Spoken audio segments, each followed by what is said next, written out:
Hello, everyone. Thank you so much for joining us today. I'm really delighted to be joined by the amazing Al Kingsley. You are going to be in for such a treat for this session. This is the session that I have been really looking forward to, being completely honest with you, Al. I have been waiting for this one. The questions you've raised in the planning session were fantastic. So you guys are going to love this. Al, your bio is that big, so I'm going to read it. So apologies everyone for me reading Al's bio, but I feel like you deserve a proper introduction. If that's the least I can do, this is what I will do for you. So today we're going to be talking about unpicking the elephants in the room when looking at the future of education, and we're joined by Al Kingsley. And Al Kingsley is CEO of Net Support, but also chair of Multi Academy Trust, the region's Governors Leadership Group, and the regional SEND board. You've got 30 years experience in EdTech and governance. You also sit on the regional schools directors advisory board for the East of England, and you're a member of the Forbes Technology Council and chair of the BESA, British Education Suppliers Association, EdTech Group. You're a writer, and you've had several awards, not as well as a very special one recently, which I'm sure you can tell us all about. So, you are very welcome to our community this morning, Al. It's such a delight to welcome you in. Thank you so much for joining us.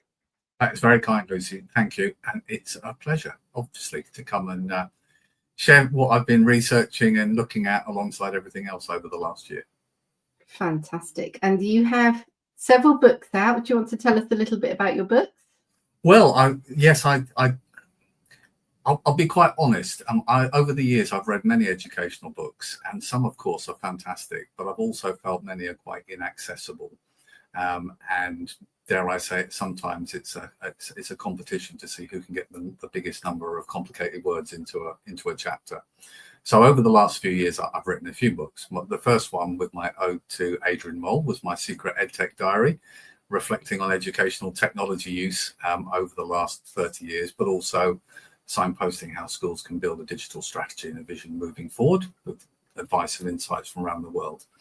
I then figured, given it's a word that gets used a lot, and most people, when you actually meet them, don't know what it is, that I would write a School Governance Handbook, actually explaining what the role of a governor is and giving people a step-by-step checklist, term by term, week by week, as to the things they need to think about, as well as actually breaking down what those complicated education acronyms and terms are so that it's accessible.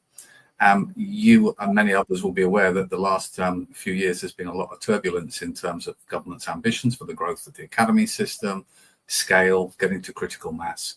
So I wrote a School and Multi-Academy Trust Growth Guide, a book which really talks through why grow, how you might grow, and what are the questions you might consider within your school or trust on that journey, because no one size fits all. But working in the space and having that kind of fusion between my roles in education and my roles in technology, there's a common theme around the world, and I'm very fortunate to get to travel and speak at all sorts of events and work with school districts, international school systems, about the real challenges and pressures that we have in education right now. And I call them the elephants in the room because sometimes the questions aren't that popular. People don't actually want to put their head above the parapet, and so what I wanted to do was research around the world, obviously with a focus here in England, about what are those awkward questions in education. What should we be thinking about from a system perspective? Sometimes it's about what can we do within our school or our trust, or in America, our school district. And sometimes it's actually bigger than that. It's the system changes we need. We need to reset our thinking in order to deliver what I hope would be more sustainable change. So my new book, the education, the awkward questions, the elephants in the room, it is very much what are those key topics that keep on cropping up wherever we are in the world in education.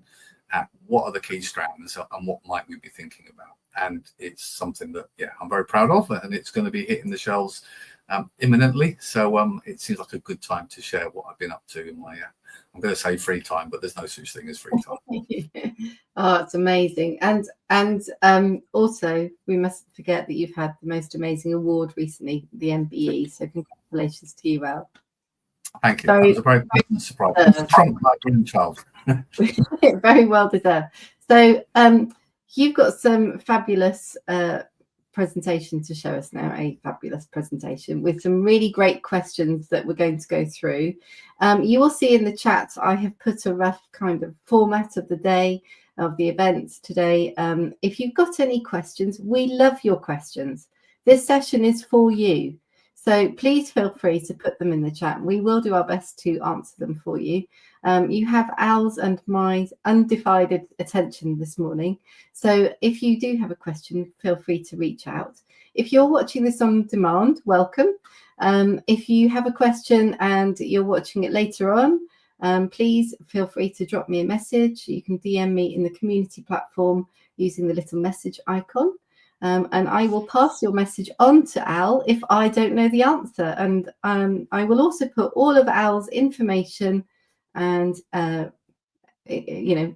if that's okay, Al, underneath this recording. So if you've got any questions afterwards and you want to refer back to it, you'll have how to contact Al and to get in touch and see his books. So I shall let you present your presentation. Really looking forward to this. Thank you so much, Al, and I'll see you in a bit. Well, there you go. There's a slightly younger looking Al, which is always a good starter for my presentations. And Lucy's has very kindly introduced this amazing presentation. I'm not sure so much, but it hopefully sparks lots of different conversations. And so the book is Unpicking the Elephant in the Room when looking at the future of education. As I've alluded to, there are quite a few topics that I wanted to share. I won't dwell too much on the bits because you've had my introduction now, but there's a quick visual summary of some of the books that I've written, and I am always up for a chat if you want to reach out outside of that, predominantly LinkedIn, where you can find me, and you can also get a free weekly newsletter on all things AI and technology and education. So my book, The Awkward Questions in Education, it's something that's been long coming, and I'm very fortunate that I've managed to seek the insights and reviews of the draft manuscript before it went off to the printers from the likes of Sagata Mitra, who I think of as one of the founding fathers when it comes to educational technology, Mary Meyer, Dan Fitzpatrick from an AI perspective, and more. So I'm hoping it will really hit the mark and it will resonate with you. But as I alluded to in our chat before, I've tried to write the book in a way that it's heavily linked to lots of research that you can follow up, but I've written it in a way that's hopefully accessible for anybody, irrespective of your experience within the different chapter settings. You'll see a little Al will follow us on the journey. So my first question that I really wanted to dip into was, what makes a good school and how do we measure that? And the reason why that comes up is because around the world, we have different ways of assessing our school performance. We're all aware of our Ofsted inspection, and we all know about our different league tables, which are very much focused around measuring things based on often a focus on standardized testing. And then we have a government that sits around the world, and we all compare our performance of our national education systems by using the OECD's PESA rankings. And we then get the flags of which are the high-performing school systems around the world. The problem is those PESA rankings are based on 15-year-olds that are tested across what were probably most familiar for us would be like the EBAC subjects, the core STEM subjects, and a little bit more. And they're very much focused about what students at a certain age and stage can retain from that standardized test. But if I stop and ask any head teacher or any leader at the school, tell me what makes your school good, their 5-minute summary at the school gate will be a very different set of metrics than those that have been captured either in the performance league tables or by Ofsted. So one of the challenges is, do test scores and league tables actually define success? Some of the most high-performing school systems officially on the paper, places like Singapore, it's a good example, have a very academic process, but do children actually leave school with a love of learning? In the changing landscape, and it's another chapter I'll talk about, where employers are looking for skills, does the child that has the most academic retention necessarily be the child that performs the best and is the most successful? And so what we've seen around the world is this link between this challenge on whether metrics are really the be-all and end-all. How do we define goodness of a school beyond data? Do we think about those key strands that are affecting so many of our schools right now, whether it's well-being, teacher satisfaction, maybe perhaps more defined, recruitment and retention, impact on the community, and also long-term outcomes. And thinking about, well, what have we measured success in terms of how children proceeded once they've left school? Then their next point of destination, their success when it came to employment. Perhaps we should be looking and saying there's other people, stakeholders and voices that would be better qualified in defining whether our school is really good or not. And also beyond that, we've gone a bit fast on that slide. I will go back to slide 1 very quickly before I finish on that. Was a recognition that internationally things are changing. Whilst we're still stuck here in England very much thinking about our school measuring based on an Ofsted inspection and then our league tables, it's all about progress and attainment.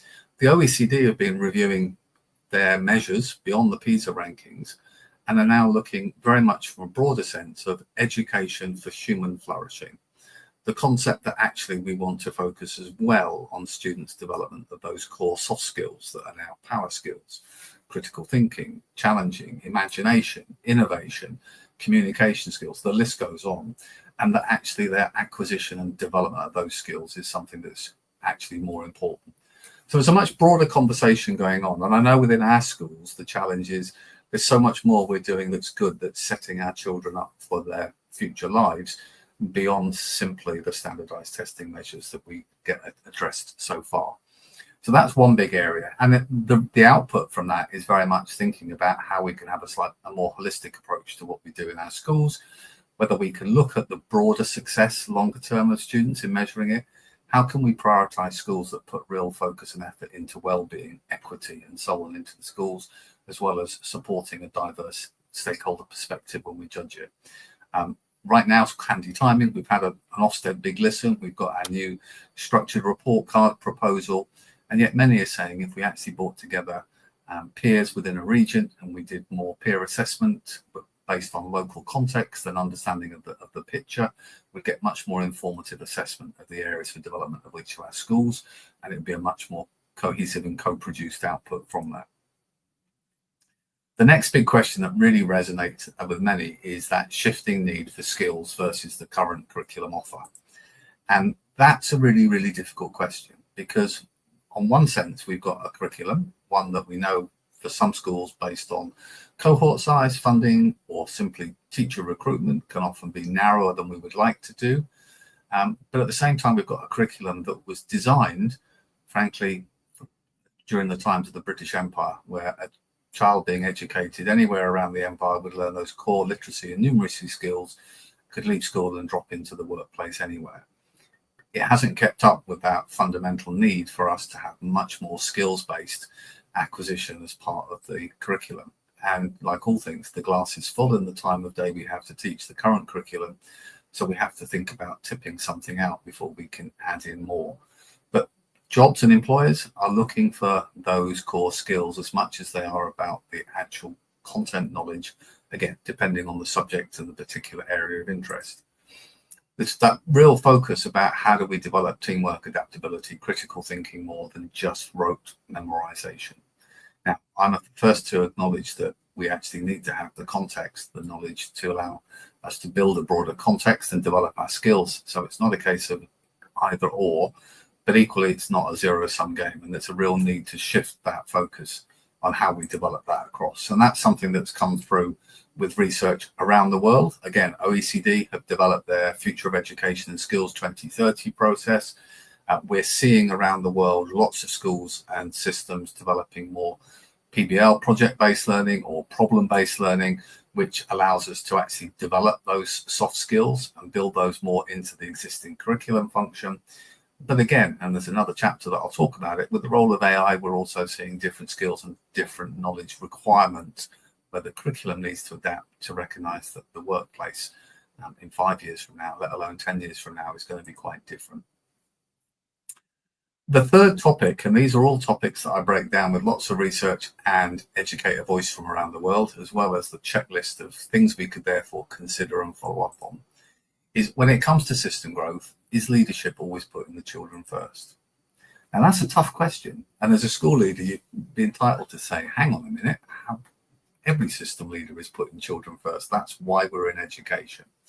But this is about broader system growth. We know since 2020, when the government introduced the white paper, that then became the draft for the schools bill. Luckily, it wasn't proceeding through. That we have an ambition from the government to grow our maths system. That's softened a bit post-election change here in England. But we have a natural, based on financial economies of scale as well as skill sharing pathway, where we have more and more local authority schools becoming part of multi-academy trusts. The majority of secondary schools already are, and we're close to the majority point on primaries as well. And yet what we often find is standalone schools that are performing to a perfectly reasonable standard, I would guess, local authority schools that are joining because of the benefits of being part of a multi-academy trust. And let's be clear, not always is it a benefit. There's very much context and where you are in the country. But we also have a lot of schools who are saying, no, we don't want to become part of a MAT. In essence, we want to keep our autonomy until there's a change of leadership. And then suddenly the school wants to become part of a MAT where they can access greater support resources and hopefully contribute the other way. And so what we're seeing is that question, and this is about those awkward questions. Sometimes is the desire for autonomy and what we want to do in our school trumping the bigger picture of actually would be better off being part of something bigger? And that's a challenging question that we're seeing discussed regionally, but we're also seeing it on the international school landscape as well, often for different reasons. But I think is one there is absolutely a question sometimes that we need to be thinking more about the bigger system in the long term than about our short-term autonomy. We're human. Why wouldn't we be concerned about that? There's also the conversation about bureaucracy versus benefit. So yes, our schools, we know a number of schools in our region. We perhaps in an example, we have limited local authority support. We're going to come and get together and form a local multi-academy trust. We can share our skills and resources. We know the local context. There's some benefits. There's some strength and hopefully some financial economies of scale.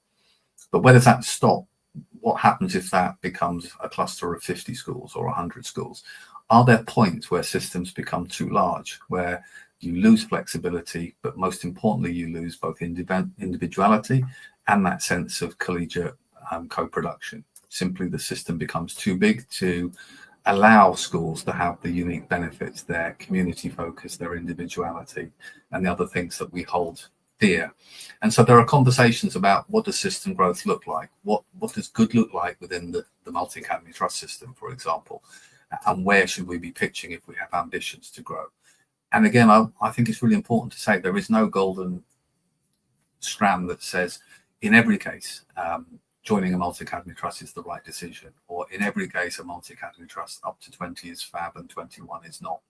It's very much nuanced, but as I try to do within the book and a lot of the resources I share, it's about empowering each school, each multi-academy trust to have the right questions to ask and know the journey that others have been on so that they're better informed when that decision comes.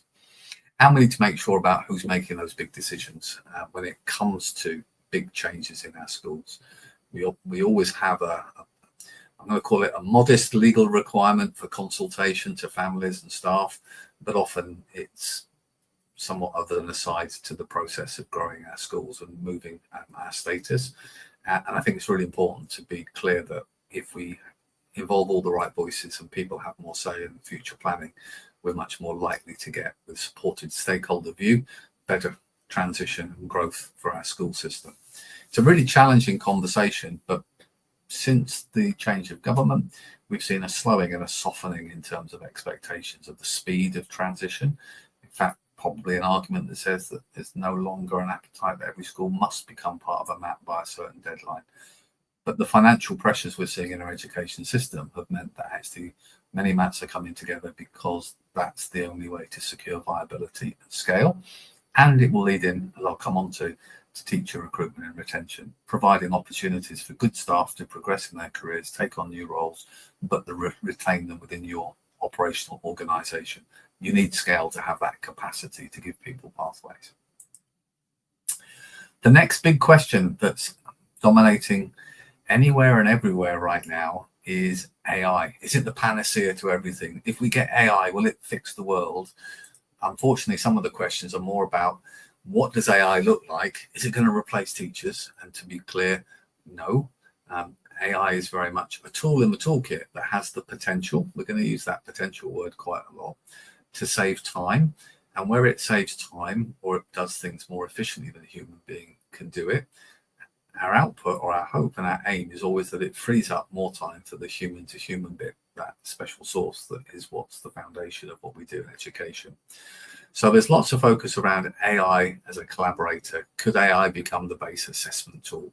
Well, there are some really good resources, and there are some that, if depending on your trust, you'll have Copilot, or you'll have Gemini, or maybe you've got subscriptions to ChatGPT or Claude that can be used to craft with the right prompt engineering and the right questioning, assessment resources, key lesson planning content, other bits that you might need to support your lesson planning resources that you already have. Great for differentiation. And there are more specialized tools now that are explicitly for just the education space. So there are tools, if you're in SLT in a trust, there's SLT AI that has all the pre-programmed prompts for creating forms and letters and templates and resources and bid documents. And there are others that are explicitly for reviewing student writing and providing feedback and next steps, things that can help save time. The bigger conversation going on at the moment within education is not the more obvious bit. How do we use AI to help support teacher workload, which then feeds in hopefully to recruitment and retention, but also that consideration about what does that mean when it comes to assessment and that human touch. Because one of the challenges we have is that all of our children, when they go home, can access AI in some shape or form. Many have had access to Siri and Alexa for quite some time. But the advent of AI and access for our learners to use it, sometimes in some places we'll hear people say, yes, they're using AI to cheat. But what we're actually having the conversations in more broadly in education is, how do we change the way we assess a child's learning, knowing that they can access resources? So that idea of problem-based learning, that idea of setting challenges, providing safe boundaries for children, knowing that they will use AI, but we can then take what they've created and provide challenge, or for them to provide a synopsis or summary. That means we get a different way of capturing a better understanding.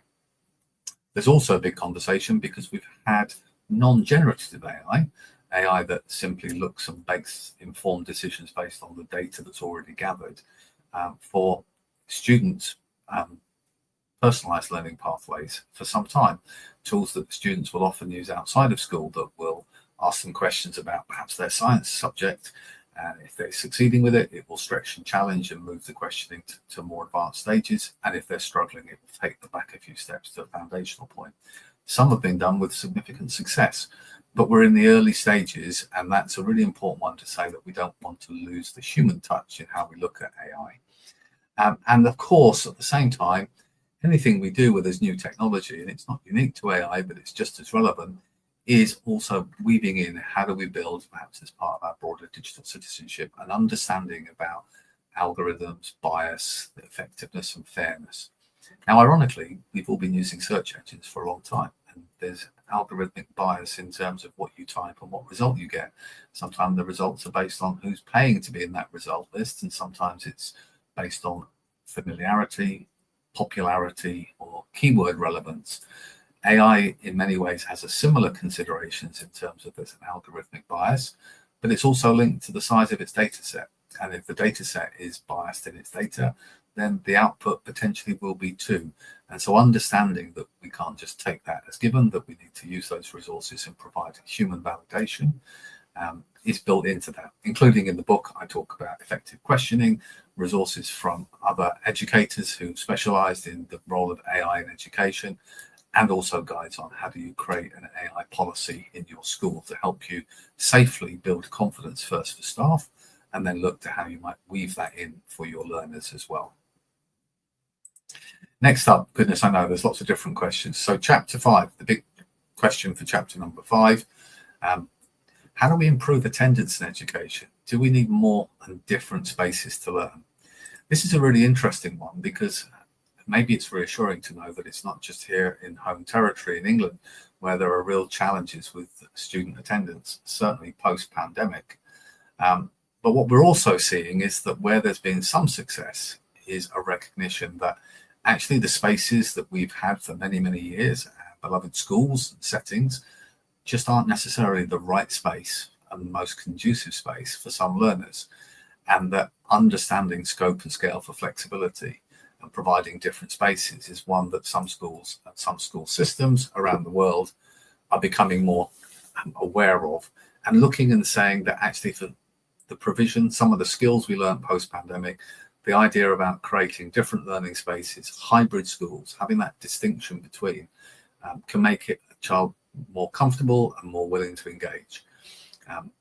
We also recognise that the bigger the systems come, which links back to our scale and growth of the education system, for some children, they lose that individuality. Some schools lose the inability to have that individuality that's most needed for some of their more vulnerable learners or those that need additional support. And so understanding that flexibility in the system and how we might consider changing our learning spaces to make them more accessible, I think is really important. It is a topic we'll touch on further on, but there's also a recognition that at some point, and certainly in some countries, there's a recognition that the only way to provide high quality education for a growing population will need to be a consideration of hybrid learning in some shape or form. And again, making sure that in that broader sense, the things that we value most, our core values in our schools, that co-production that sits around them. And many of these are interwoven, a little bit like a Venn diagram, because actually if I stopped you at the beginning of the conversation and said, tell me about your school, what are the real strengths and the things you're proudest of, they would probably include things like our flexibility, our nurture and support for all of our learners, our inclusivity, the fact that we provide safe, welcoming spaces and adapt the way that we deliver our teaching and learning. And yet the rigidity of frameworks tends to preclude that, and certainly the rigidity of funding makes it very difficult to provide that connectivity. This is perhaps a conversation which is about more at system level, thinking as an education system, how do we shift that? And there is a problem, and I will come on to it later on, but there is a problem. But generally, when we look around the world, when we have countries that are officially a democracy and we have electoral cycles, there's generally a link that whenever we have changes in education policy, there's an expectation of a change, a start and a finish within one electoral cycle. So we can claim the success of the change or improvement we've done. And that fundamentally limits our ability to have what we really need, which is a radical reform and change of our curriculum and our broader education system and the funding that comes with it. In other countries, perhaps where they've got more stability on their leadership, we see it in the Middle East and Far East, then there are much more significant shifts in terms of strategic changes to the way that they propose and offer their education system. They're able to play for the long game because they will always be the ones that are leading the country forward. And we shouldn't forget the role of parents. I think when it comes to attendance, we recognise that there's a direct correlation there in terms of parental perspectives, their engagement in the school, their experiences themselves of their ongoing education, and also how do we better signpost that. Now, I think that links in a sense to our perceptions of education as society and the societal shift. And you'd be shocked to hear that's another chapter in the book. But building on the concept of we're going to need to think about different spaces, different ways that learners can engage if we want to really mitigate some of the biggest challenges when it comes to attendance in our schools and children feeling that the curriculum and what they're achieving is relevant to them and purposeful. There is also a recognition that in a broader sense, the future of education has the potential to become something that is hybrid, partly online, and that there are benefits to having blended learning with that optimal mix. What they are and finding that right sweet spot is where there's absolutely nuance in different regions, in different research.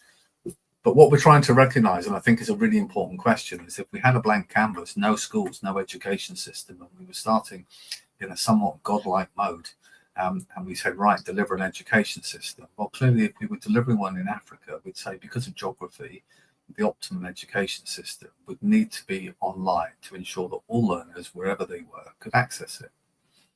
In the UK, we might think, well, actually, there's always a locale nearby that we can deliver that education.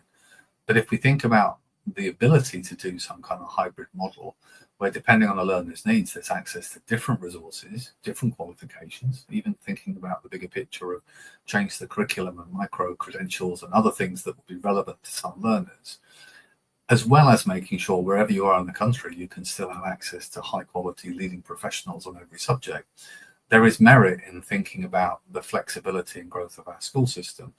Could be where we allow learners to access both physically and hybrid, and as such have access to the same teaching cohort where we already have challenges when it comes to recruitment of more and filling that shortage that we have. There's also considerations beyond that optimal mix about how do we make sure we have equity. We have a digital divide, and that's a real challenge. We've been trying to mitigate the digital divide in terms of physical connectivity and access to devices in children's hands. But in the UK context, we have a real challenge that we handed out loads of technology during the pandemic.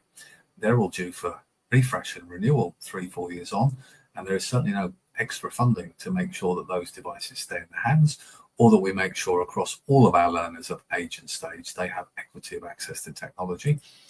And there's also an element of the social aspect, and this is where we provide that yin and the yang, which is we could say, look, an online model means we can scale to support all our learners and we can deliver it from wherever.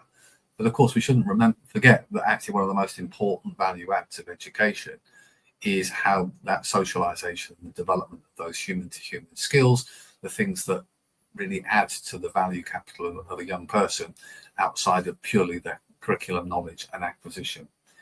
And so there is definitely discussions about how do we provide a more personalized, flexible approach to education? How could we deliver hybrid running in parallel? How could we find a blend that would access learners that currently are disengaged, disconnected with education? If we align that with a blended curriculum change, how would that feed in?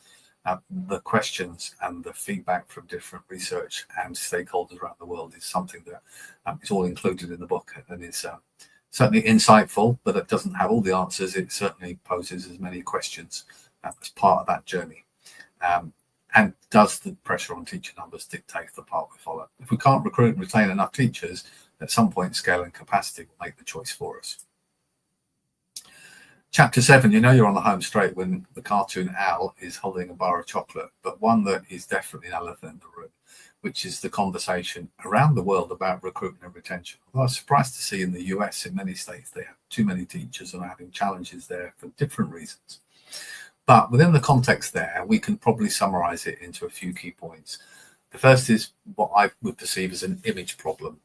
That's very much the sense that over the last decade or two, the perception of teachers, of education, the value has shifted from one where people in education are held in super high regard to one where sadly many parents don't see the value and have abdicated far more responsibility to educators than was ever originally in the job description. But that's been amplified by government sentiment and a choice at times to apportion the blame to anything and everything on education, when we all know it comes often down to policy and lack of funding that has created these challenges. So looking at ways to build and restate, get national support for how we make the optics of educators and the profession and the career shift is a fundamental. There absolutely is a challenge around compensation. Within the book, I did comparisons on compensation around the world, but compared to other professional roles and how that shifted over time. And there is without a doubt a gap. In fact, one of the things that I think would be really important, if we see and recognize that education is the foundation, the engine room for economic growth in any country, much like we have the triple lock for pensions, would be to have a similar system for education pay on an annual basis, to link it in like a triple lock to at least one of these three measures being met, so that we could actually forward plan, we could make sure that there was sufficient pay to make the role attractive and rewarding, and also provide transparency moving forward, rather than always waiting to a point in the year to find out what's going to happen next. And that's one that seemed to resonate consistently. And then there's the most important part, which is reducing bureaucracy, providing meaningful professional development, and how we continue to create and foster a culture of support within the schools. Sometimes support, particularly when it comes to wellbeing in other areas, it's a well-intentioned email or newsletter, but beyond that, looking at the tangible ways that we can create more support within the systems to make the job more doable, link it in with some of the new technology and tools that could do some of the legwork to free up that human-to-human interaction. That's where there's the potential to make real gains. And yeah, respect for the profession. We have those challenges from a parental perspective and from a government perspective, and much of that starts with rebuilding that appreciation that actually most of UK PLC's plans rely on having a trained and qualified and motivated workforce coming through the system for the future. Chapter 8 is a whole different topic. Why can't we have a long-term plan for education? Which very much focuses around politics and the fact that we end up polishing around the edges without ever having big reform. Even an Ofsted big listen, we end up getting announcements about changes before the listening's been finished. And when it comes to educational reform, we end up changing little bits because we can do that within a time window that suits political agendas. But actually, there's a much bigger requirement to have a fundamental change. And there's been some great work. People like the Foundation for Educational Development and others have done lots of research around that. But fundamentally, we have, where can we find a common ground? We can build consensus about what the goals for education are as part of a long-term plan. And also data-driven decision-making. How can we evidence research a long-term data guide educational policy? What information is already available to us? There's lots of information accessible that would allow us to recognize a need to reform and revise what we offer in education. In many ways, it ties in with a view that actually for all learners, if we have a view that in the long term, employers want new recruits, new employees that have good communication skills, critical thinking skills, innovation, imagination, all the things that technology and AI doesn't offer, they become enhanced far more than the traditional qualifications. And so we need to adapt the curriculum to reflect the fact that we need to capture competency and skills in those other qualifications. In the bigger picture, my view is that levels the playing field. No longer is it simply the most academic child is likely to be the most successful. It will be the child that has the broadest set of skills to complement in a new digital world. And that does level the playing field for our learners in what I believe is a really exciting and positive next step for us. The final chapter before I kind of wrap these together, and I appreciate a whistle-stop tour covering lots of deep research and big chapters in the book covering these topics, is what are the barriers to growth in our education system, and are they within? And that's really focusing on the fact that, again, sadly, an elephant in the room. Sometimes we have resistance to change. There is fear of change coupled with lack of capacity. And so often when we talk about opportunities to innovate and change within our education system, there isn't always an appetite, and it's easier to think of a reason why not than a reason why to. Even if that change might make things easier for you in the long run, right now there isn't the capacity or appetite to do that. There absolutely is a funding limitation in our system, which means that if we're underinvested in our resources, underinvested in the capacity, the number of people we have available, staff, support staff, and beyond within our schools, then that limits our ability to innovate and shift the dial. And we have to recognize, again, that we, in many cases, have outdated practices. We're still thinking about traditional methods that don't always reflect and work with our modern learners. Now, that can be a sensitive thing to say, because you could conflate that to me, suggesting that the way we teach learners is completely wrong and out of date and needs to change. There's a whole heap on pedagogy that we absolutely know is important about how we engage and teach with our learners. That's well proven, well researched, well trodden. And who am I to question that? But around that, there's a distinct recognition that there's more. There's more we can do. There's more we can change, whether it's universal design for learning, the flexibility of how we deliver content, whether it's problem-based learning that builds on the skills and challenges to look to our learners, whether it's our technology skills and adoption, or whether it's just recognizing that some of our learners won't walk through the threshold into school unless they feel what they're learning is relevant to them and meaningful, and therefore needing that change in the curriculum. And then ultimately, what does strong and sustainable look like in an education system? If we keep polishing the edges, why would we have confidence that our education system will be fit for purpose? There are many countries around the world now looking for more significant reform and adoption. And so what I've tried to do in the book is bring together lots of stakeholder voices to say, this is doable. It might take time. It might not be in one electoral cycle, but it is doable, but it needs to be led educator-centric with that reform to make sure that we actually make changes that have long-term and sustainable impacts on our education system. Now, that is a really whistle stop. I tried to go through those chapters at pace. You can pre-order the book already. That's if you're still listening to me and think it's going to resonate with you. Each chapter has lots of research, lots of perspectives from educators here in the UK, but around the world, as well as checklists and questions that we could be asking, or things that you could think about to take that conversation forward in your school and system. I think on that point, I will bring Lucy back in to rescue you from my PowerPoint. Wow, Al, that was fantastic. Absolutely amazing. Gosh, I don't actually know what to say. It was so informative, so thought-provoking, such great questions that you've raised there, which we are all asking ourselves. Everybody is asking these questions. The fact that you've been brave enough to put it out there and to share it with everyone and then to talk about it is fabulous, because these things do need to be addressed. They definitely do. So I have a few.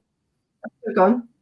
I was just going to say there is an element of I've reached a point in a stage in my career where I felt brave enough to put the head above the parapet, because as you'd appreciate, some of those topics are quite critical of government, Department for Education, other governments. And some questions are actually educators, it's on us, it's on you, depending on where your roles are within the system, that actually there has to be a bit of self-accountability, or more importantly, a reflection of, yeah, actually, that does resonate with what we're seeing in our schools or our region. Maybe we could come together ourselves, and in spite of the system, we could adapt and do more. And I think that's the really important thing.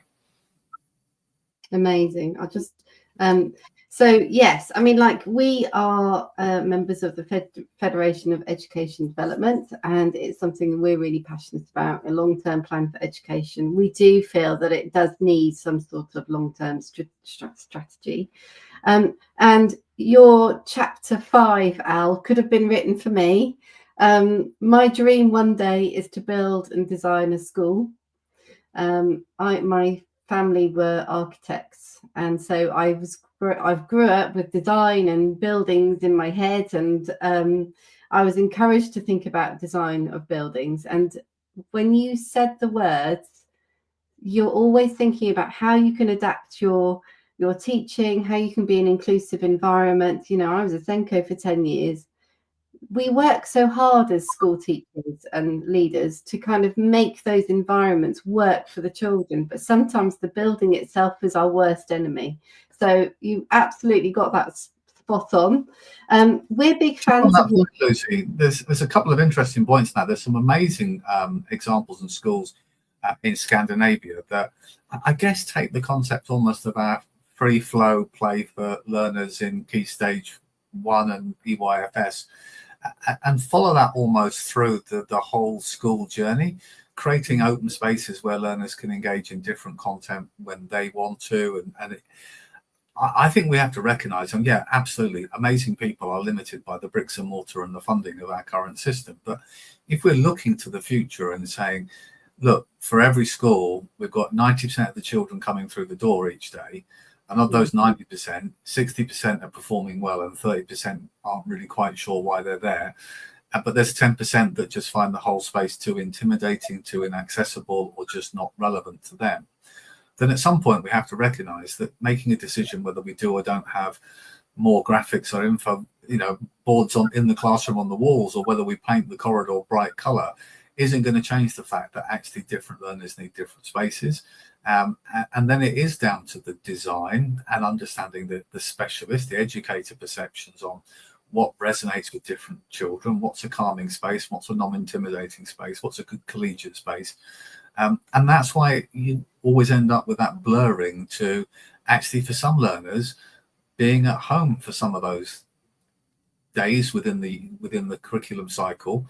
Actually, if we find a way that allows them to engage and learn and acquire the knowledge and the skills and deliver and are assessed in a different way, then absolutely there's a change. I've spent a number of years, I was asked by the local authority to come in and chair our pupil referral unit. And recognizing there that most of the learners do not see any point in coming to school. And many start by saying, well, I could earn more money dealing or doing criminality outside of the space. But alongside that, there were loads of learners that just the academic curriculum wasn't for them, but they also had amazing skills. And seeing them not want to talk to you and say, well, actually, I can chat with you for an hour and find out far more about your knowledge on a subject than I'm ever going to do handing you a pen and paper. So why aren't we allowing students to engage and prove their knowledge digitally for certain learners or for the whole cohort? Typically the barrier is because we don't have enough equipment and technology in all our schools to do that. That's why we don't let exams be typed rather than written still across the education system. But then you turn around and say, well, this group here who don't really engage at all, we told them they could use this tool to create a rap song on the periodic table, and they've managed to create something fantastic. And this ones are working on a project which is linked to esports, and suddenly they're the first ones across the threshold and they've got a purpose. And so it's a combination of spaces, relevant, but a child actually connects and says, this means something to me, and the flexibility to have a much broader offer. You know, and that comes with needing funding and the right teachers and so on. But that's the bigger picture.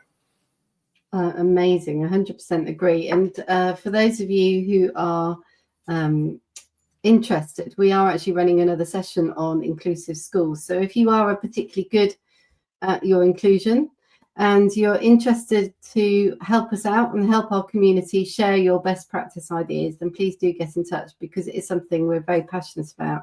For exactly what Al said, it's everything.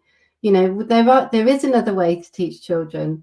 Not every child is the same. Not every child learns the same. And there are simple things we can do, like, for example, you know, changing the environment, you know, obviously within budget and capability to do so, but they can make a massive difference on the child and the family, and also the teachers and the people in the room. It really, really helps. Thinking about my education career, Al, over the last 30 years, the best time when I was teaching, the best year that I ever taught, was when we'd carpeted all of the early years unit, and we allowed children to do a similar style to the Scandinavian style. So they were allowed to come in and take their shoes off and put on some different, more comfortable shoes if they want to. There was always fruit and snacks out and drinks out. I had little lamps around the classroom and pot plants. It was more of a home than a classroom as such. And that transformed everybody. It was a very simple thing to do, just to create a homely environment. The families relaxed because they felt their child was very safe. The children loved learning because they felt safe. They had nice spaces to go in to do different learning tasks. So it was a really successful time. So it's something I'm really passionate about, Al, and I could probably talk about it all day, but we've got to let these lovely people go and enjoy their day. So I'm just going to share your contact information again so they can get in touch. Do you want to share your email address, Al, just so that in case I can't see it? Yeah, if you want to email me, nice and simple one, a.kingsley@outlook.com. That's the easy one to get me. For those of you that are LinkedIners, that's always the best point of call. And as I shared at the beginning, I do a free weekly newsletter that rounds up all the latest things happening in edu, with a bit of a bias towards AI and technology. We're all on a learning journey, and so I kind of value that PLN. But I'm on most platforms. You'll find either me or Ferdy, my cockapoo, will be first and central on most of my activities. But again, I think it comes full circle, Lucy, to you've got to make this stuff accessible. You know, there's no point bamboozling ourselves. We all know there's huge complexity and these things are interlinked, but it doesn't mean we can't simplify it down to some core stepping stones, just as you're talking about in terms of we don't have a magic wand for everything, but we can still adapt to space to make it more accessible, more friendly, less intimidating. Superb. You know, love the books, Al. Thank you so much. We've got more than this, but they're in the cupboard behind me. They're really user-friendly. If you haven't seen Al's books, I really recommend you have a little look. They are superb, so easy to follow. They're almost like a guidebook, a good Bible. They're the sort of book that you go back to time and time again. So really recommend those. So thank you so much for joining us today. I hope you all have a lovely day. Thank you, Al. My pleasure. Thank you, folks. Take care.